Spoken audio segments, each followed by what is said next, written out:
Elle a perdu sa mère. Puis elle a perdu le contrôle.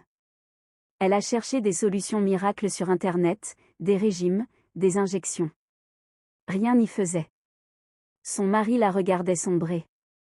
Et puis un matin, il lui a proposé quelque chose qu'elle n'avait pas essayé, l'accepter, juste comme elle était. Lyon, quartier de Montplaisir. Laure avait 32 ans, un mari attentionné prénommé Antoine, et une vie bien rangée.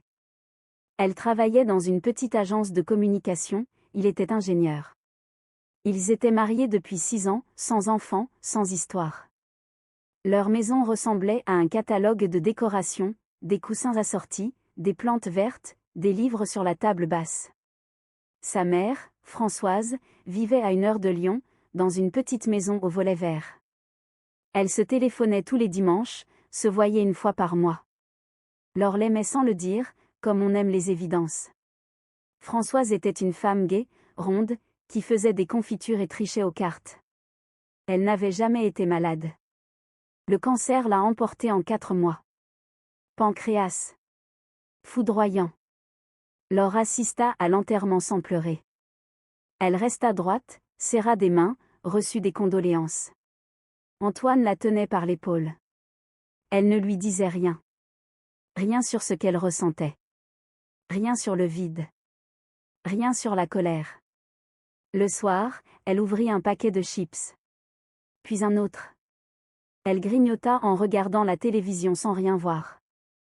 Les jours suivants, elle mangea tout ce qui lui tombait sous la main. Le matin, des tartines de Nutella. Le midi, des pâtes au fromage. Le soir, des plats tout faits, trop gras, trop salés. Les paquets de gâteaux disparaissaient en une soirée. Elle ne se pesait plus, mais elle sentait ses vêtements se serrer.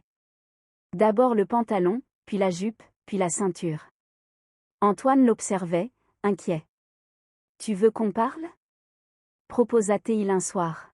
« De quoi ?»« De ta mère. »« De toi. »« Ça va, c'est le passé. »« Ce n'est pas le passé. C'est hier. » Elle ne répondit pas. Elle se leva, prit un pot de glace, et s'assit sur le canapé. Il ne dit rien. Les semaines passèrent. Laure avait pris 12 kilos. Elle ne sortait plus, commandait les courses en ligne. Antoine rentrait du travail, trouvait la cuisine jonchée d'emballages. Il ne la jugeait pas, mais il avait peur. « J'ai trouvé un médecin, dit-il un matin. Une spécialiste des troubles du comportement alimentaire. Je ne suis pas malade. Tu manges sans faim, Laure. Tu ne sors plus. Tu pleures le soir quand tu crois que je dors. Laisse-moi. Je trouverai toute seule. » Il la laissa. Parce qu'il savait qu'il ne pouvait pas la forcer. Parce qu'il espérait qu'elle finirait par lui tendre la main. Laure se tourna vers Internet. Elle tapait « Régime rapide, perdre 10 kilos en 1 mois, comment arrêter de manger ses émotions ?» Elle essaya le jeûne intermittent. 3 jours. Elle craqua devant un paquet de biscuits. Elle essaya le régime soupe aux choux. 1 semaine. Elle détestait les choux. Elle essaya des compléments alimentaires achetés en ligne, des brûleurs de graisse sans ordonnance. Son cœur s'emballa une nuit. Elle arrêta. Une amie, Claire, lui parla des nouveaux traitements, ces injections pour diabétiques qui faisaient perdre du poids. Paraît que ça coupe la faim, tu devrais essayer. Laure chercha, lut les témoignages, les effets secondaires. Pancréatite, nausées violentes, risque de calcul biliaire. Elle hésita, faillit commander. Le prix la refroidit. La peur, aussi. Un soir, Antoine la trouva affalée sur le canapé, une tablette à la main, écran allumé sur une page de commande. Le formulaire était à moitié rempli. Laure avait les yeux rouges, cernés. « Tu as pleuré ?» demanda-t-il. « Je n'arrive pas à me contrôler. » « Tu n'as pas besoin de te contrôler. Tu as besoin de t'arrêter. » « Je ne peux plus m'arrêter. » Il s'assit à côté d'elle, éteignit la tablette, prit ses mains. « Je ne te demande pas d'être mince, Laure. Je te demande d'être vivante. Je te demande de revenir. Tu es partie, tu sais. Ta mère est partie, et toi tu es partie avec elle. Je n'ai rien dit. Tu n'as rien dit. Mais tu as tout mangé. La place du vide, tu l'as remplie de chips et de gâteaux. Ça ne marche pas. La place du vide, elle reste vide. Il faut l'habiter. Elle fondit en larmes. Pas des larmes silencieuses, comme à l'enterrement. Des larmes lourdes, bruyantes, qui secouent les épaules. Il la serra contre lui. Je suis là, répétait-il. Je suis là. Cette nuit-là, elle lui parla de sa mère. Des confitures, des tricheries aux cartes, des dimanches à rien faire. Elle parla de sa voix, de ses mains, de ses cheveux gris qu'elle refusait de teindre. Elle parla de l'absence, ce trou béant qu'elle ne savait pas combler. J'ai peur de l'oublier, dit-elle. Tu ne l'oublieras pas. Mais il faut que tu vives, pour elle. Pour toi. Le lendemain matin, Antoine proposa une promenade. Laure refusa, puis accepta, puis rechigna. Il lui tendit son manteau, ses baskets. Juste un tour. 5 minutes. On ne va pas courir. Elle sortit. La rue lui parut étrange, le ciel trop clair. Elle n'était pas sortie depuis des semaines. Ils marchèrent 5 minutes, puis 10, puis 20. Elle était essoufflée. Il ne dit rien. Il tint sa main. Le lendemain, ils recommencèrent. Puis le surlendemain. Les jours suivants, ils marchèrent plus loin, plus longtemps. Laure souffrait, râlait, parfois refusait. Antoine ne forçait pas. Il disait, demain, on ira. À la maison, ils vidèrent les placards. Fini les chips, les sodas, les plats préparés. Ils cuisinaient ensemble, des légumes, des céréales, des repas simples.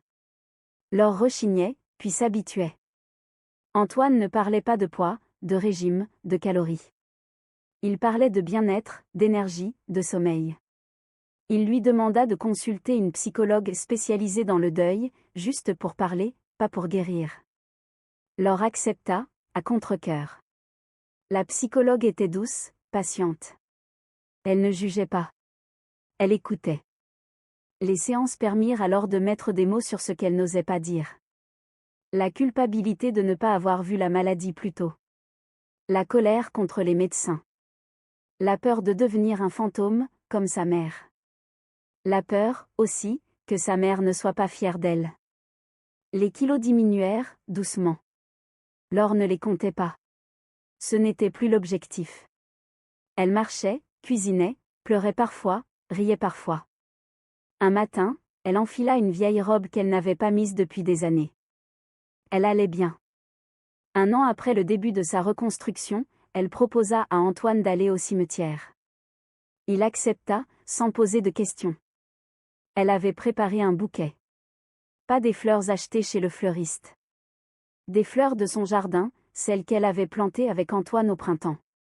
Des roses, des lavandes, des dahlias. Ils traversèrent la petite allée, longèrent les tombes. Laure s'arrêta devant celle de sa mère. Françoise Delorme, 1958 à 2022. Une photo souriante, des cheveux gris, des yeux vifs. Bonjour, maman, dit-elle. Elle posa les fleurs, caressa la pierre. Je suis venue te dire que je vais bien. Pas tout le temps. Mais je vais bien. Antoine lui tint la main. Ils restèrent un moment en silence, à écouter le vent dans les arbres. En repartant, Laure se retourna une dernière fois. Je ne t'oublierai pas, dit-elle tout bas. Mais j'apprends à vivre sans toi. Elle prit le bras d'Antoine, et ils rentrèrent. Alors que retenir de cette histoire ? Laure a cru qu'elle pourrait remplacer le vide par des kilos. Elle a cru au régime miracle, aux injections, aux solutions en ligne. Elle s'est perdue avant de se retrouver. Son mari ne l'a pas sauvée. Il l'a accompagnée. Il a marché à côté d'elle, sans relâche, sans jugement. Et c'est cela, finalement, qui a fait la différence. Non pas un médicament, non pas une méthode. Une main tendue. Une marche quotidienne. Et l'acceptation, lente, douloureuse, que la vie continue. Même sans ceux qu'on aime. Laure n'a jamais retrouvé son poids d'avant. Mais elle a retrouvé sa mère, dans ses souvenirs.